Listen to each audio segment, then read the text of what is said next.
Il voit des gens qui sont plus grands que lui, des milliers de fois. Afal Piken, Ali Bedato Muzeklal. Il ne faut pas qu'il tombe dans sa tête à cause de ça, qu'il se démoralise à cause de ça. Mais alors, il est arrivé. Comme quelqu'un, il lui a dit à Rabbi Nathan, il lui a dit, tu sais, il y a quelqu'un, il fait 1000 pages de Gemara par jour, 1000 dapim, c'est-à-dire 2000 pages de Gemara par jour. Rabbi Nathan, il dit, moi j'ai Oizer, j'ai mon Oizer à moi, il fait 1000 fois Ribono Shel Olam par jour.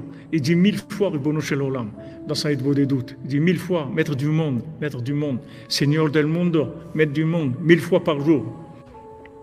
Il faut pas ce qu'il faut, c'est créer une résistance de manière à ne pas se laisser casser, jamais. Il faut jamais se laisser décourager et se laisser démoraliser, parce que tu sais pas du tout la valeur de ce que tu es en train de faire. Quand Rabbeinu nous dit que de nos jours, celui qui se lave les mains avant de manger du pain, il est un sadique comme le Baal Shem Tov à son époque. Donc tu sais pas, même quand tu vois le Baal Shem Tov, tout ce qu'il faisait, il faut que tu saches que toi, rien que quand tu te laves les mains avant de manger du pain, tu es comme le Baal Shem Tov. Alors quand tu fais un tikkun klali, tu fais Bodedout, et tu te lèves à Chatzot, et tu viens au Man, et tu étudies un peu, et tu pries un peu, tu fais de la tzedaka, mais où tu es? Tu fais partie des plus grandes tzadikim qu'il y a jamais eu dans le monde.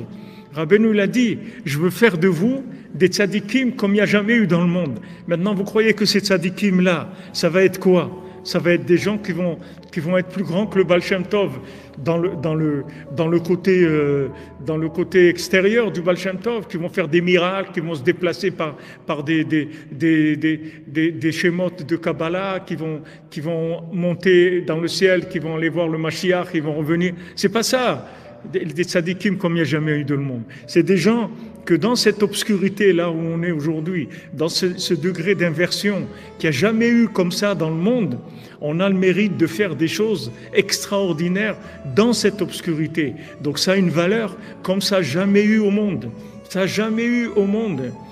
C'est la rareté qui fait la cherté. Il y a une rareté. Il y a une rareté parce que c'est très très difficile dans cette obscurité là. Normalement, les gens ils sont dans Netflix, dans toutes les bêtises du monde. Et nous, on se lève la nuit, on dit Hachem, je suis là, hein.